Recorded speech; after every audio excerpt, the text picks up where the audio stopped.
Okay, so I started the recording. So before we start, can I ask, are you an atheist or are you an agnostic? I'm an atheist, Okay, so and technically an agnostic, but I lean much further closer to atheism. do you want to debate the topic of evolution first, or the topic is atheism reasonable? Uh, I don't really care either way. I guess I am more interested in atheism, but I am pretty well versed in evolution as well. So yeah, we can discuss the topic of is atheism reasonable. Since you are making the positive claim, do you want to start or should I start? I think I should start because you know, I'm pretty sure you're gonna have to criticize my views on it. Sure, So you can there's start. so there's so there are many different types of gods that people believe in, but in general, I would say that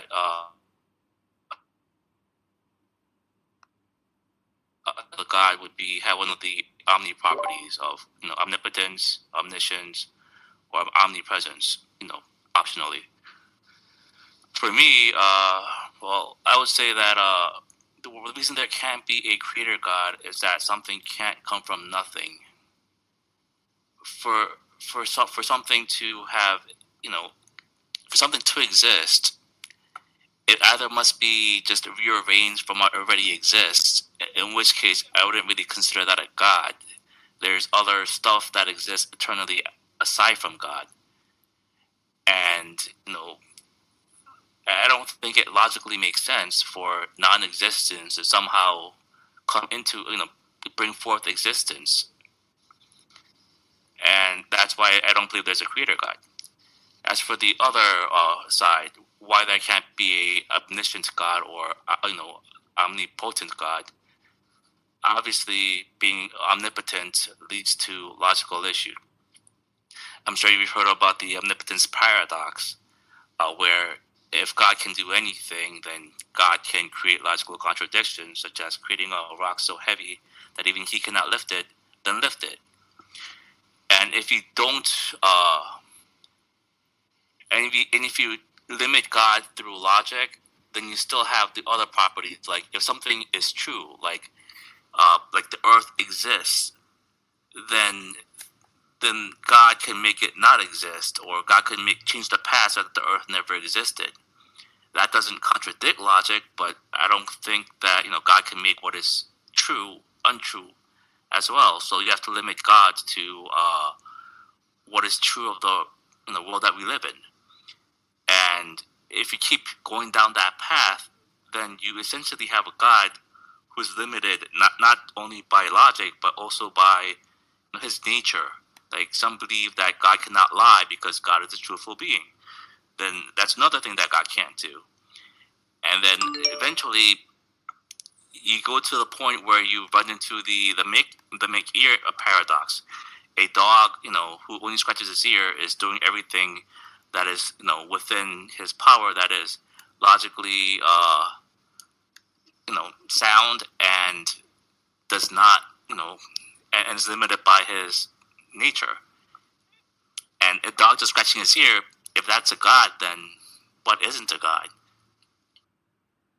And there's also the omniscience paradox. A god who knows everything uh, also implies that what he knows cannot be wrong. So whatever God knows to be the case, God cannot do otherwise. If God knows that He's not going to, destroy Mars tomorrow, then God cannot destroy Mars tomorrow. And I think I'm done. Okay, so there was a lot to unpack. I'll try to respond to each of the 3 points. Your first point was because something cannot come from nothing, God cannot create from nothing, and this is a problem with basically there being a creator, right? Uh, Firstly, before we go into any discussion, I think there's an important point to consider of burden of proof, and here's why I'm bringing this up. Generally, atheists will try to use intuitions as evidence, and intuition is an instinctive feeling or belief we have that we get at without conscious reasoning.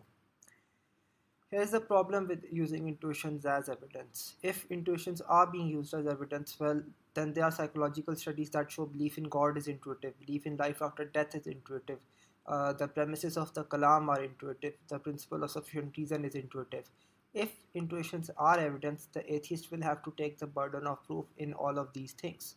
If intuitions are not evidence, you don't have to take the burden of proof in these things. But in that case, the atheist arguments fail because most of them are based on intuitions. Now, as far as the point about this is an important point, and this is something that I will bring up later as well because this comes up a lot in this debate. Your point was that because something cannot come from nothing, God cannot create a world. But here's the problem with that. Look at the difference between these two sentences. Something cannot come from nothing. God cannot create from nothing. What are the key words that are different here?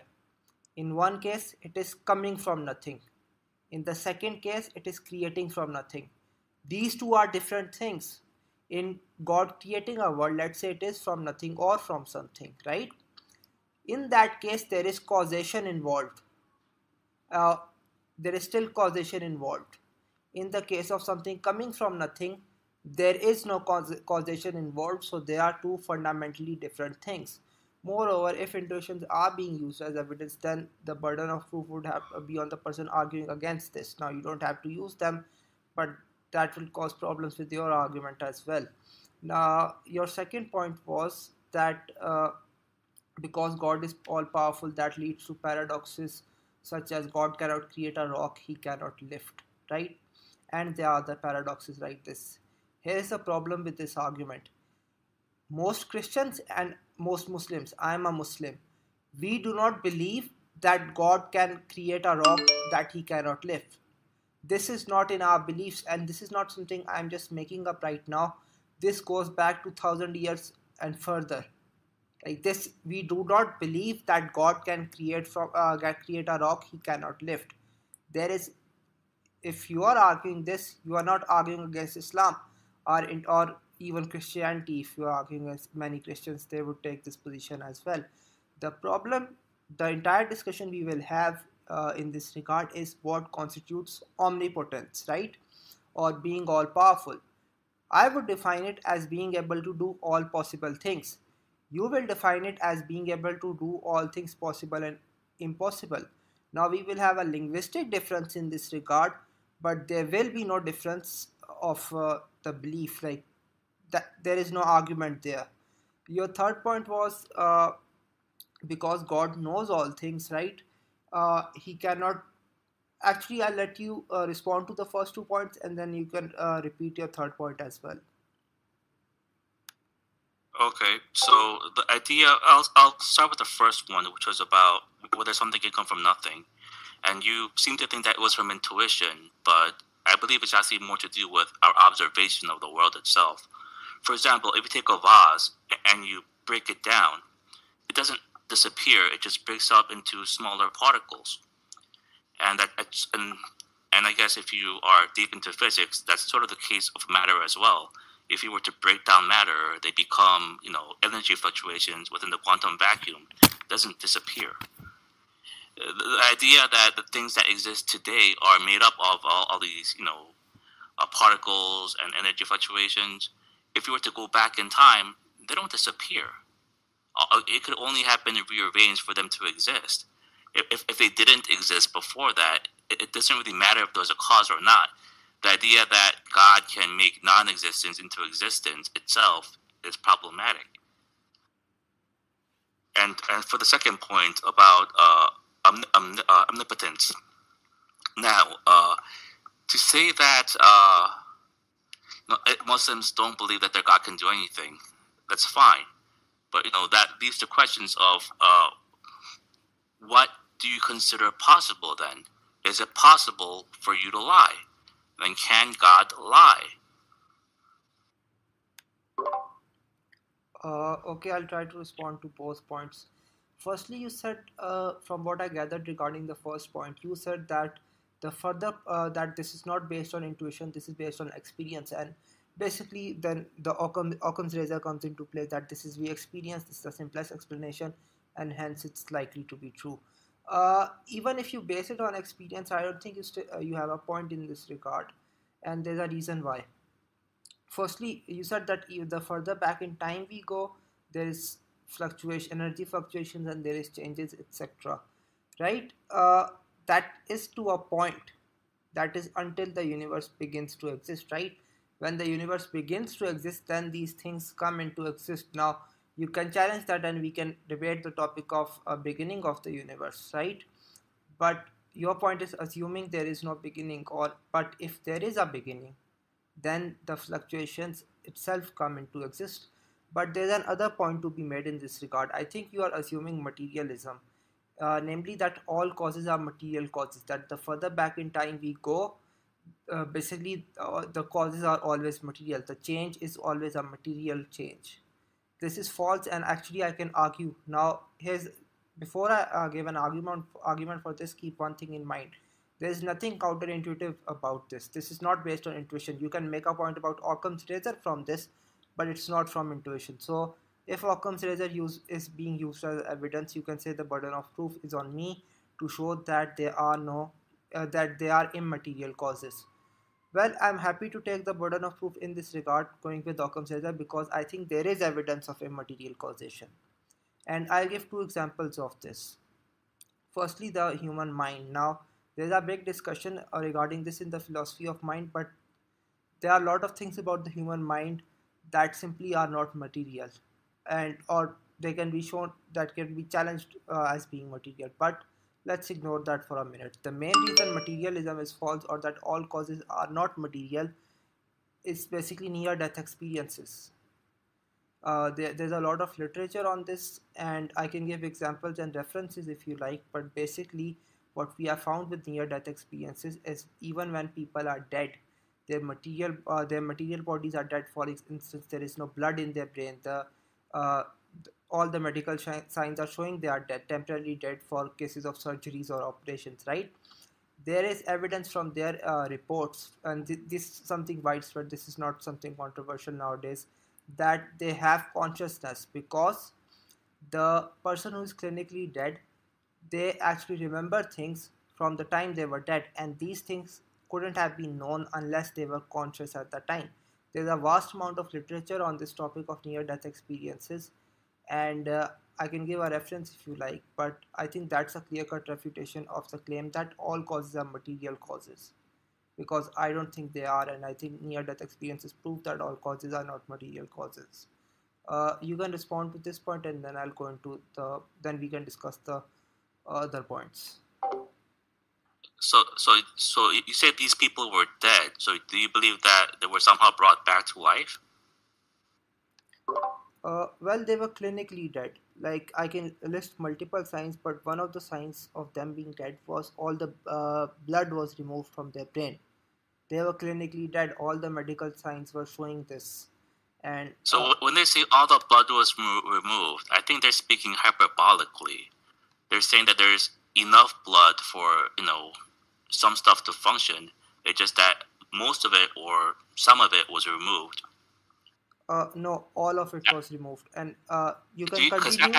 I've never heard of a single case where all the blood in a person's brain was removed and they somehow still came back to life. Let me give a reference for this. I'll give a specific reference for this of a specific surgery. Like, you can look this up. Let me look for the reference. Till then, you can respond to the rest of the argument. Let me look for it. Yeah, usually what you're talking about are called near-death experiences. They're not when people actually die. So when people have these near-death experiences, their bodies often produce a lot of hormones and produce very strange chemical responses. They're very extreme conditions, and in those conditions, you have these experiences which we call near-death experiences. You technically could probably see them on an fMRI. They have a physical basis. I don't think that's evidence of immaterial causation. Okay, I'll give one. Can you hear me? Yeah, I can hear you. Okay, I'll give one reference for this. There is a book called Light and Death by Michael Sabom. I think this is his name. The case mentioned there is of Pam Reynolds. Now she had to go and hypothermic cardiac arrest to remove an aneurysm, right? Can you DM me the link? Sure, I can actually send you the PDF if you like. Sure.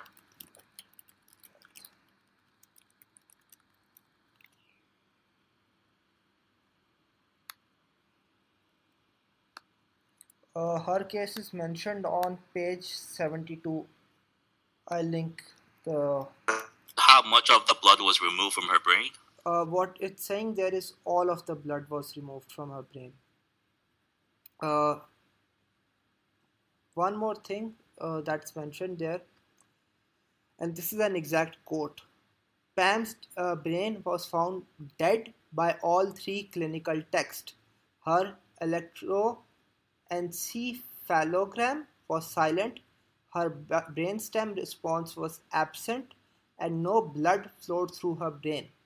Now, this is an exact quote from this book, and the doctor is Michael Sabom. You can look this up, but I think there's a more fundamental point to be made here. This patient. So the problem is, so the problem with this is that this person wasn't instantly put to death and came back to life. What happened was she was slowly put to death, where she had time for experiences to occur, and she was slowly brought back to life, where she still had more time for experiences to occur. There's no evidence that she had experiences while she was dead. Here's the problem with that claim. This is the exact thing they are saying. She was temporarily dead. Her all the blood was removed from her brain. All the common signs of life were gone from her, and she was unconscious from that time. She could not have known the facts of how surgery took place and these things. That's the point. Under a materialistic assumption, or she could not have known these things. This is the point of near-death experiences, because she could not have known these things, and the fact that she knows them, there has to be an immaterial explanation here. And just to make one more point here, I don't think it's necessary for this point for her to be brain dead, although she is, and that's a bonus, but I don't think it is, because if a person is unconscious, right, they cannot know these things. The fact that they know these things despite being unconscious, despite their material bodies being inactive, they were only asked when they were conscious. They were asked when they were conscious about the things that happened when they were unconscious. So let me ask you a question. Have you ever been in a very highly stressed situation where you had very strange experiences? I wouldn't say I have had hallucinations, but I think everyone has had stressful experiences, right? Unless you mean something else. So I'll give an example from my personal experience. Sure. So there was a time when I was very sick, and I was in extreme pain for a good couple of weeks. And right before surgery, I didn't go to sleep for about 30 to 36 hours. At that point, I'm sorry, I can started. you repeat what you said? I'm sorry, can you just repeat the last 15 seconds of what you said? Sure. So I was very sick at some point, and I was in very serious pain intermittently for about 2 to 3 weeks. Then I was sent to the hospital, and I was in so much pain that I couldn't sleep for about 30 to 36 hours. At that point, I was also hearing this woman screaming, "Get me out of here! I don't belong in here!" Like that was stressing me out too. So in that kind of condition, I was trying to go to sleep, and I started having all these weird visions. I saw these like dwarf statues like flashing across my mind. I saw these halls and all this stuff, and I saw these big faces like just going back and forth, and this rainbow colored like visions, I guess. Basically a psychedelic that's not normal. Of that sort. What? Basically a type of psychedelic experience like how those are described. Yeah. But I was not on any drugs at that point. Okay. That was induced from stress and pain. Like if your body goes through very extreme conditions, you sometimes do have those experiences. It's not really. It's not indication that your mind is somehow immaterial. It's that when you're in severe pain, for example, your body will produce hormones and other brain functions to help you cope with it, and those drugs can cause you to have visions or hallucinations. Okay, I think there's a simple problem with this response. Hallucinations are a thing, right? They are a real thing, and maybe they can, maybe they can't be explained materialistically. But these are not hallucinations because the details that are being used to argue for a near-death experience are things that actually happened, such as, for instance, in the case of Pam Reynolds, as you can read in the book, the shape of the saw that was cutting her, how her head was shaped, and how her vessels were too narrow to bypass. These things she could not have known. These are real things. These are not hallucinations. These are not fake memories. This is not something like a Christian having an experience of Jesus, right? Or something like that. This is a factual thing. Like this was happening in a room. In a room, the details of how our surgery actually took place. This is not hallucination. This is real life. She could not have known these things unless there was some sort of immaterial consciousness of her. Because again, there is an issue with this, and I'm very familiar with the kind of stories you're talking about. And the issue is in the methodology. Those people that you're describing with the saw, for example, often hear about it from their relatives, like their mom who was there and saw it and told them about it. The time between recording these stories and the surgery itself, there's usually a gap of, let's say, a week or two, and that's why it's not like they wake up and they say, write down what you saw. That never happens. Like that's part of the issue with the methodology, and usually when those strange details are found, it's usually because they heard it from somebody. Here's the problem with your claim here.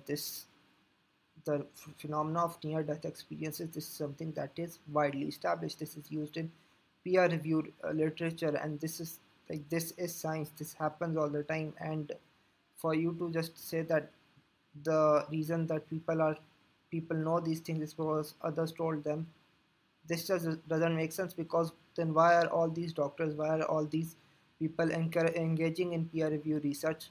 They are accepting this. Like this is mainstream science. The explanation of these near-death experiences can be different. We can differ about what causes it and what are its consequences. But this is mainstream science. Like doctors and surgeons who live through these who experience it all the time, they are mentioning these things. And if it was as you are saying that just that some of their relatives told them this is the case, it doesn't work that way. Like that doesn't make sense. Moreover, a relative can tell her some other things, right? Let's take the case of Pam Reynolds here. I don't think a relative of hers was in the room when the surgery was taking place, right? The doctors don't allow non-doctors to be you seem there. to think there's no motivation for this, but I actually think there is. So I say this from personal experience. When I was young, I was once very sick, and then the pastor at the time tried to spin this off as me somehow surviving due to the grace of God. Like that was not my experience. I was just a kid, and I was very, very sick. I almost died. If I wasn't treated for like the next 24 hours, Can I there's just a big correct chance one I would have thing? died. You can respond after that. But You said that my claim is there is no motivation for them saying this. That wasn't my claim, right? My claim was that the patients and their relatives could not have known these things. It's not about motivation. You can respond and you can finish your point. also, I don't know where you're from, but in the U.S., near-death experiences is not considered mainstream science. These things are being 'Cause I've reported by actually, doctors and surgeons, and they are like peer-reviewed research papers on this topic. So yeah, but it's still not considered mainstream science. if it's Are you peer-reviewed, familiar with the methodology behind collecting these stories? Well, I know it's peer reviewed, and generally, in terms of scientific matters, peer review is what's sufficient. In fact, when atheists are generally talking about evolution or other topics and even demanding evidence for a particular topic, peer review is the demand. All of this is peer reviewed. This is not something that I'm like making up out of thin air. So that is what gives So, it so okay. So, are you familiar legitimacy with the peer review process? for this or in general. In general? No. Okay, so what happens is somebody does an experiment, writes a paper, and they go to their colleagues, usually people that they know, and they say, "Read my paper. Do you see any issues with the method?" Okay, you can speak. So the question was, are you familiar with the peer review process? Which you said, no, you're not. Yes. And I'm saying the way it works is some person does an experiment, writes a paper, it comes to some conclusions, and they ask their colleagues, you know, are my methodology, sound? Are my is my data collected in a way that is, significant to my question? Like, are my conclusions reasonable? And their colleagues usually either say, sure, I'll give my stamp on this, or not. That's basically all a peer review process does. It doesn't really tell you, that your data was, infallible. Doesn't tell you that your methods were without error. It's just some person checking it. And when it comes to near-death experiences, the reason that they do pass peer review is because they usually tell you on the paper itself what their methodology was, and it's usually quite flawed.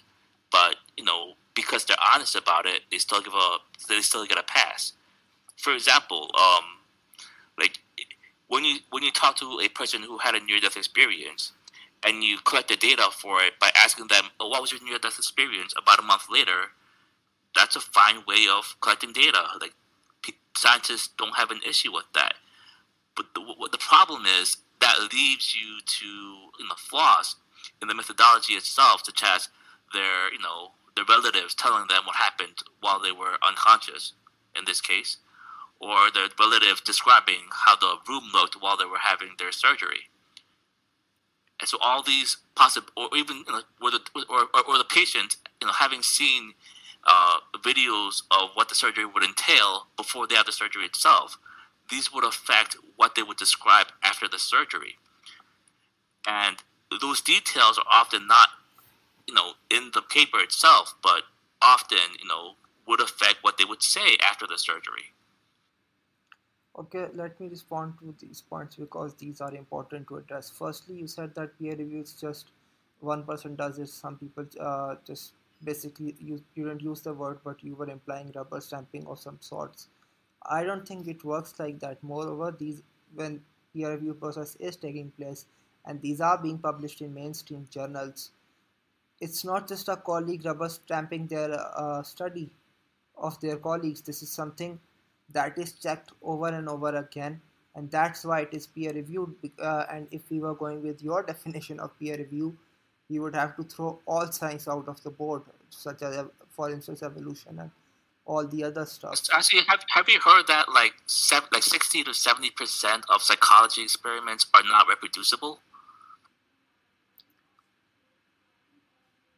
No, I didn't hear that, but that doesn't affect this point because these are reproducible. These happen again and again. Again, this is extremely widespread. This is not a rare phenomenon. It occurs all the time. So So that doesn't apply to So this. people have tried to reproduce it. That part is true, but they found that when they people are questioned about these experiences, usually whatever they believe before the experience itself affects what they believe afterwards. For example, like a Hindu person has not gone through a near-death experience and said, "Oh, and now I find that Islam is true." That's never happened. Like usually, what happens is you go to a Christian community, they find that they believe Christianity is true through their experiences. If you go to a Muslim community, they believe that Islam is true through their experiences. If you go to a Hindu community, they believe that Hinduism is true through their experiences. Okay, here's the problem with that. I'm not using the experiences which are based on religious experience. I'm not using those. I'm using hard factual details, for instance, about how surgery took place, among other things. These are not hallucinations. You cannot dismiss them as due to religious bias, because there is no religious bias in how a person's surgery took place. And by the way, this is not the only example. There are other cases of near death or similar experiences, for instance, where people who are blind for birth, they can identify long deceased relatives and other uh, and similar things without having seen them or known them. And I'll So just I give a believe the reference for strongest this. bias in I'll just give in, one reference for this. You can, after that you can respond, right? all right. Let me just read one reference from this. This is about near death and out of body experiences in the blind, a study of apparent eyeless vision. This is from Kenneth Ring, PhD, Sharon Cooper, Masters, University of Connecticut. I'll just read the reference and after that you can make your point. The question, of course, is how was she able to do that? Or not only how Nancy saw, but how any of the blind persons in our study saw what they certainly could not have possibly seen physically. Our findings in this section only establish a putative case that these visions are factually accurate and not just some kind of fabrication, reconstruction, lucky guess, or fantasy, but they leave unexplained the paradox of our discovery that the rumors some of us have been hearing all these years, that the blind can actually see during their NDEs, appear to be true. Whether and how this can be so is the mystery we must next be prepared to probe. Now, this is actually further evidence for my point, because these blind people, their material eyes, the way they would see materialistically, they can't use them. So how can they have vision during a near-death experience? So this would be my argument. You can respond. Okay, so I believe that the strongest bias is not really with the patients themselves, but rather the data collectors. Like, if people are convinced that near-death experiences are true, when they collect data, they say, "Oh, how could they have known this? This must be a miracle." Like, I believe the bias is largely with the data collectors themselves. I've actually seen the interviews of people with near-death experiences. I probably saw at least like a dozen or two, and their reports usually aren't that impressive, especially the initial reports.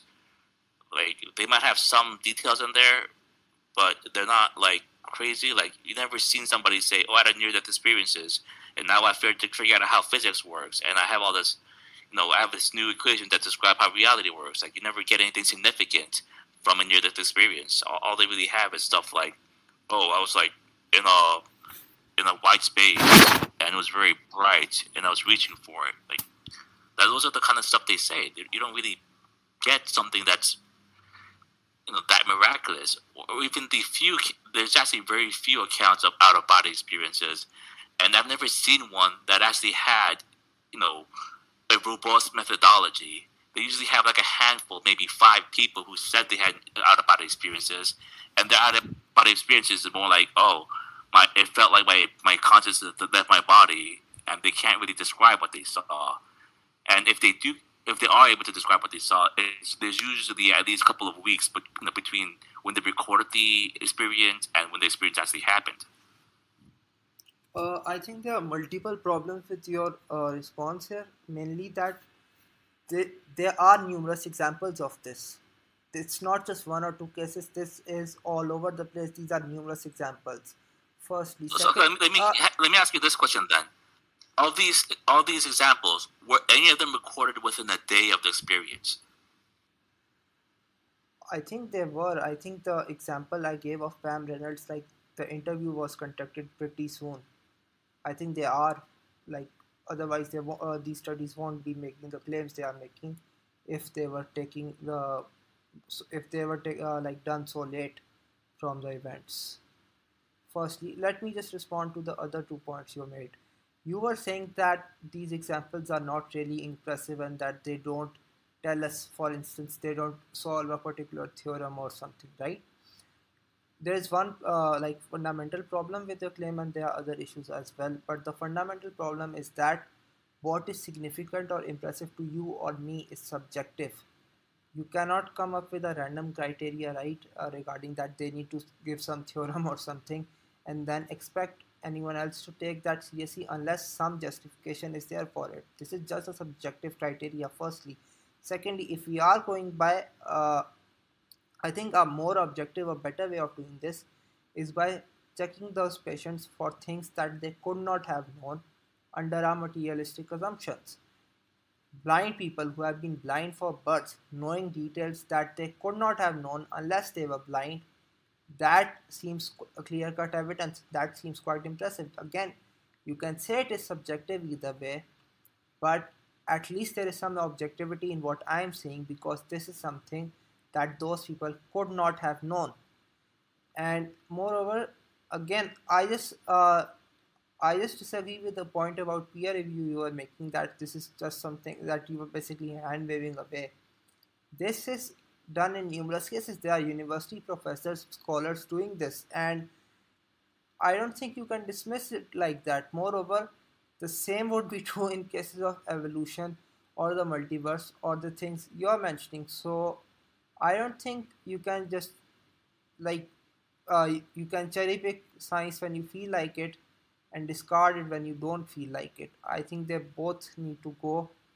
Uh, I think there needs to be some consistent standard here. Now you can respond to this point, but and after that you can respond.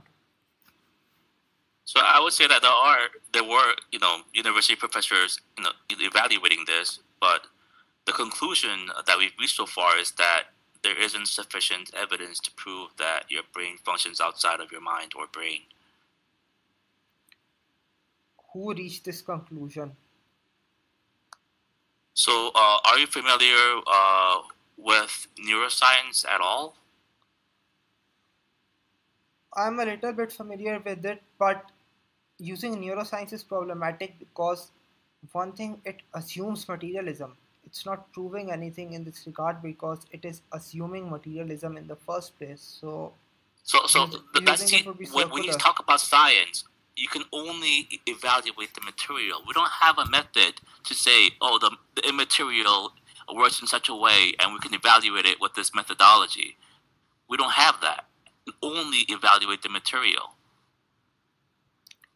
I don't think that's true. Like, I don't assume. First, 2 points need to be clarified here. I don't assume scientism, and I don't know if you are assuming it or not. But if you are, you would have to give some justification for it. But let's ignore that for the moment. These experiences, the Let near me death. Let me finish this this is a point, then you can question respond. about: do you have any methods to evaluate the immaterial? Well, you would have by evaluate. What do you mean? Do you mean we can test it, or do you mean like Right. we can know the Test it. evidence for it? I mean, test it. How do you test the material? I'm not sure how we would test it, but But if you going to the can't test point, it, then you can't have science. here's a problem with that, right? And I'll explain this. I'll just try to explain this quickly. Here's a simple problem with that. These experiences are observations. Whether they are material or immaterial is a question of science, or that will be settled later. But these observations, in and of themselves, like science is based on that. You can have further assumptions, further questions whether these experiences can be explained materialistic or cannot be explained materialistically, but these are observations. The observations are not going away. Whether you have a material explanation of them or you don't have a material explanation of them, these observations are not going to change or disappear. These observations will be there. So whether we can explain materialistically or not, that might be a question of science, right? And that would require further detailed research, investigation, etc., etc. But these are hard observations, these are hard facts, and science is actually based on observations. So I think that's something you are you're conflating. You're conflating observations, what we have, and the explanation, which is basically where the science is done. So I think that's a problem with So, your methodology here. So if these experiences were immaterial and you put an fMRI onto this person, you probably wouldn't see a physical, action behind it, right? But that's not what we see. Whenever people have thoughts or experiences, they seem to have, something we can detect with fMRI. Uh, Actually, there's a problem with your claim. Like, basically, you're correlating thoughts with material experiences. In fact, have you heard of David Chalmers? I think he's the philosopher of mind, right? He had another materialistic philosopher. They had basically a bet whether neuroscience could map out, I don't know the exact thing, but basically, I think, and this is a well-known fact, the materialist claim failed in that regard. You cannot just map out these things, although you can show some I don't even know what correlations. the claim was. Uh, do you have a reference for it? I'll try to open one.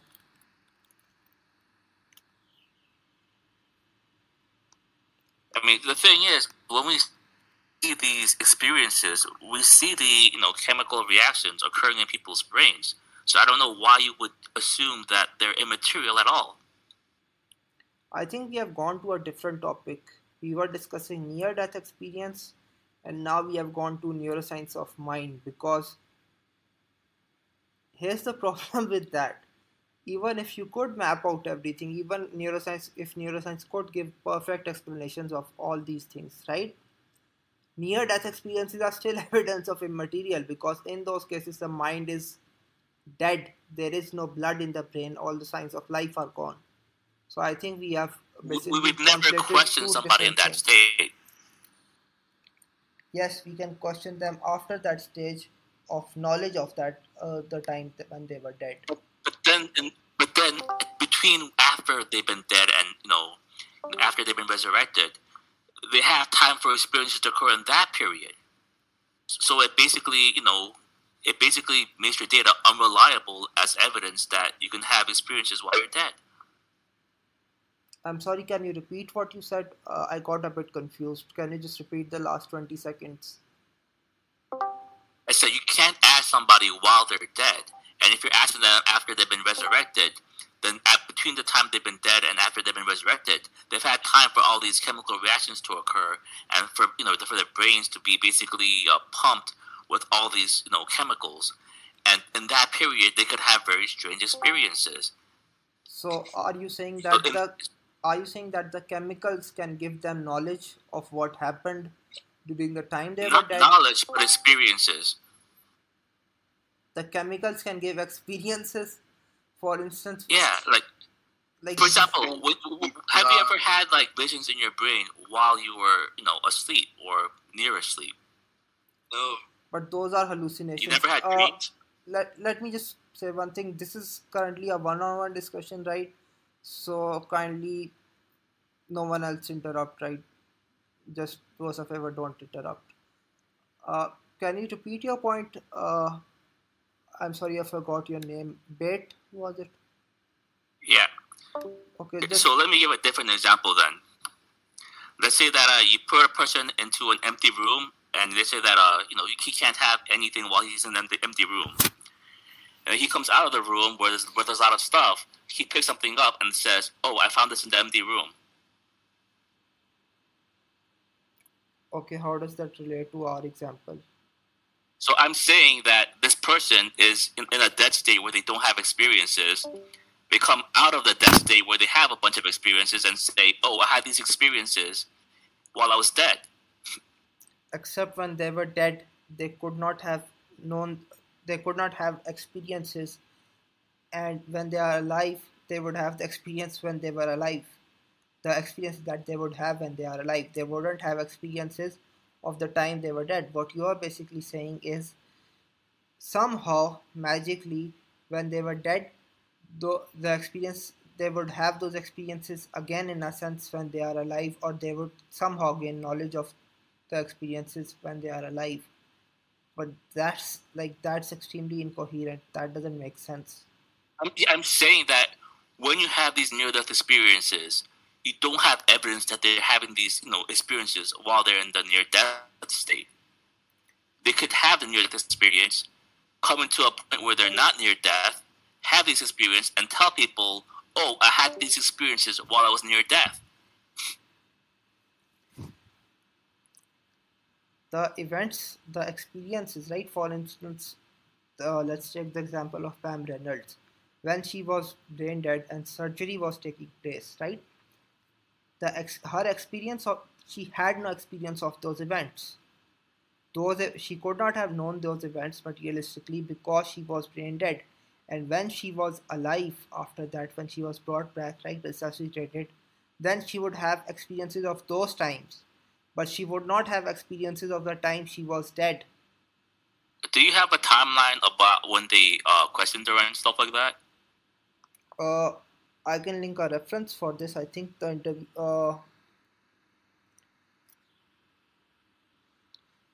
I uh, I don't have a specific time. Let me just like let me open the book. Usually, that information is in a study for near-death experiences when they had the surgery or whatever, and when they were questioned. Let me open the book.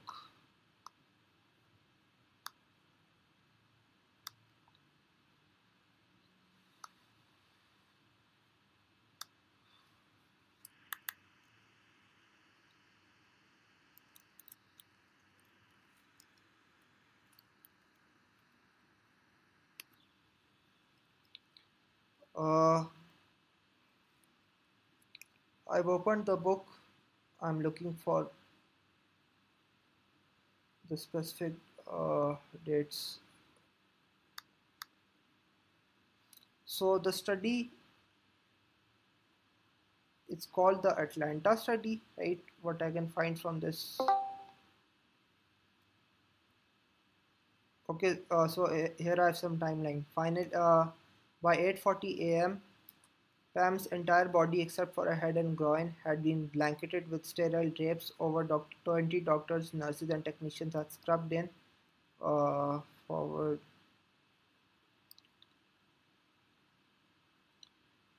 They are the dates given here of the operation taking place, but I don't think they have given a specific date or timeline. But of the interview, maybe it is there. I think it would take some time to find it, but there's a problem with the claim you Could are you send me the making. PDF? Because I'm trying to download it and it doesn't work. Uh, the libgen link doesn't work. I send you that link, right? That link works. I go onto that page. I try to get the Bible text. Doesn't give me anything. I try to download using Tor. Does not work. There are two sections of libgen: libgen.is and .li. When one doesn't Can you work, just usually the can you other just upload works. the PDF? I actually, I'm using a MacBook, right? So in this, basically, you can delete the file, and the book still remains in the iBooks. So, like, I can find another link if you like, but I don't think I can send the direct PDF. Here it's Okay, actually whatever. EPUB, it's not PDF. But let me just address Can you the. send me the EPUB then? Yeah, I'll send a second link.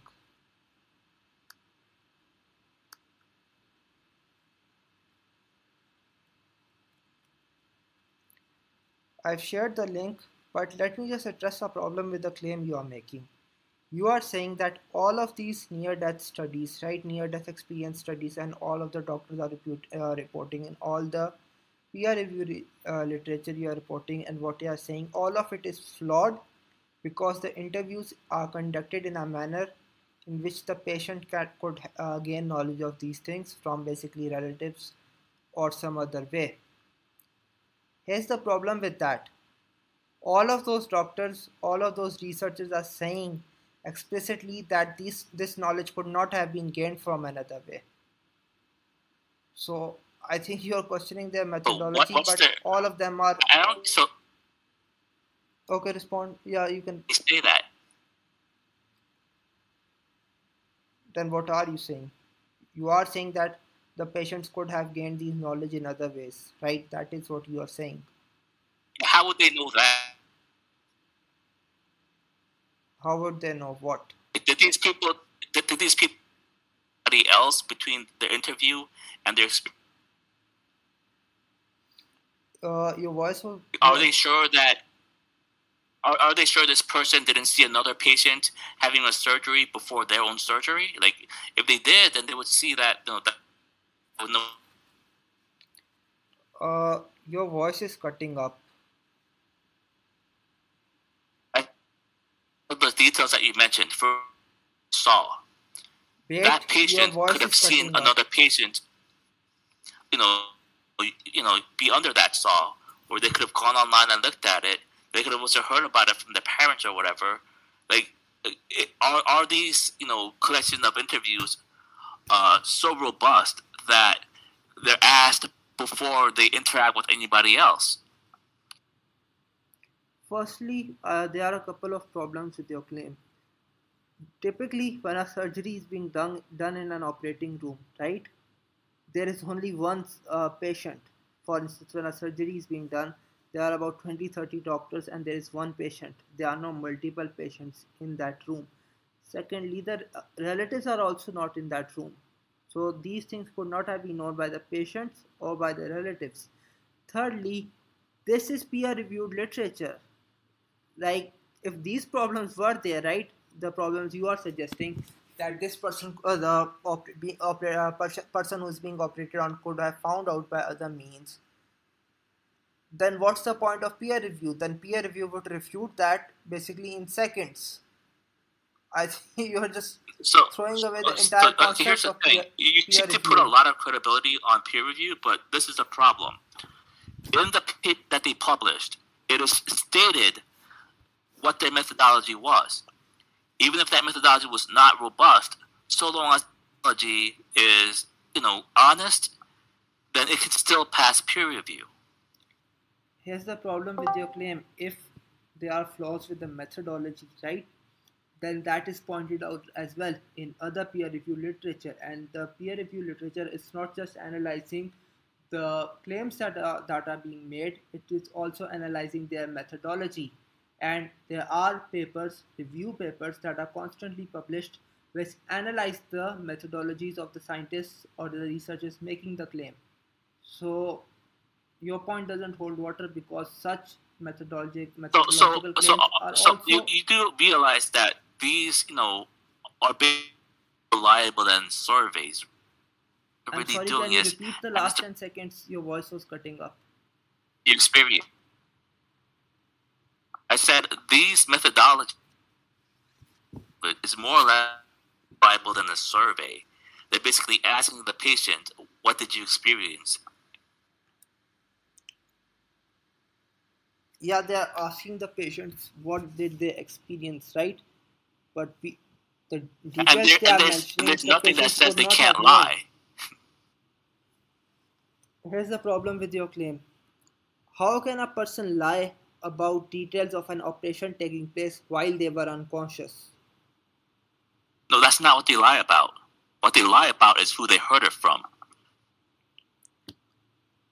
If their mom told them that, oh, there was a saw that looked like a certain shape, and then, they say, oh, I remember, I saw this in the vision while I was in a near-death state, that the saw was there, then she's lying about how she got that information. The parents don't go in the surgical room. They literally don't go there. They are outside. Does, right? The patient has time to look at the materials around them before the surgery. Here's the problem with your claim. It's not just that it's about tools or how they look. There are details mentioned. For instance, in the case of Pam Reynolds, there was the example of how her operation took place. Those things, how her vessel or something, I don't know what, but how a particular thing was cut and operated on. These things cannot be known by looking at the tools.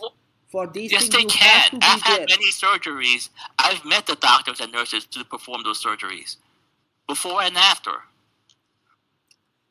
Can those doctors and surgeons, before the surgery takes place, can they tell you of the problems that will unusual experiences and problems that will occur during your surgery? They can't know these things. No one can. This is the point of peer review, and This is the point of all of this research, because otherwise it would be a huge waste of time, and certainly mainstream universities and peer-reviewed scientists and doctors would not waste their time doing this. I don't think we will get anywhere in this, right? I think we have Yeah, progressed what enough. you You don't can make what a you don't last seem to point if you like. understand is that a lot of doctors are religious. They're not purely motivated by science in doing this.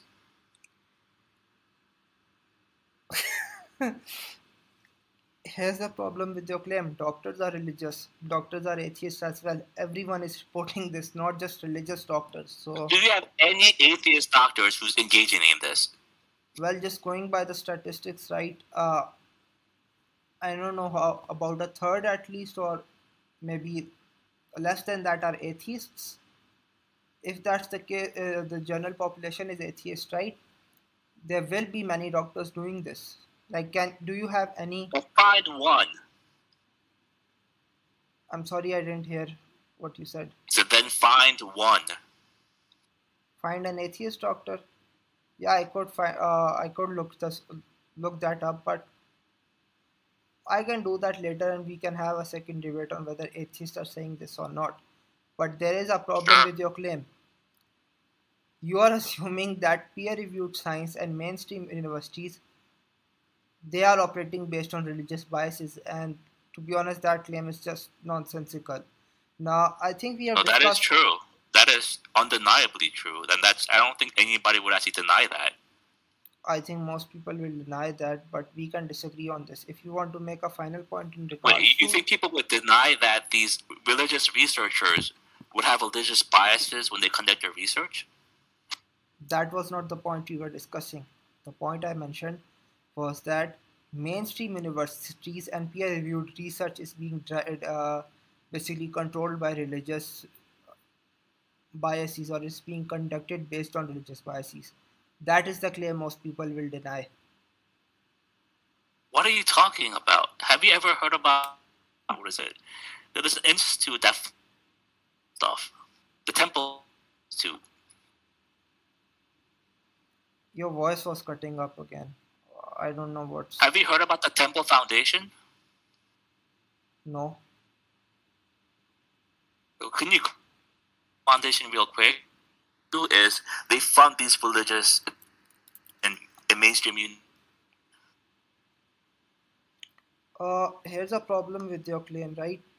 If your claim is that these people, basically religious people, are controlling universities, right? Why can't they do that when evolution, in the case of evolution and design, right? To be honest, your claim is just they, beyond desperate. they exert some control. I'm not saying they have total control. There's a difference. Well, if they could have some control, And right? all I said was they fund it, not determine what is published and what is not. There's a big difference in that too. Yeah, I think we will just have to agree to disagree on all of this. Uh, in any case, I think I've been here for about an hour or more. I have to go. Uh, All right, take care. so this was an interesting debate, right? Even though we disagree, but can we do another one on evolution? Right? I actually would like to discuss that topic as well. Sure. Uh, okay then. Just DM me when you wanna do it. Sure. Bye. I'll send you the link of See this ya. recording being uploaded, right? All right. Okay, bye.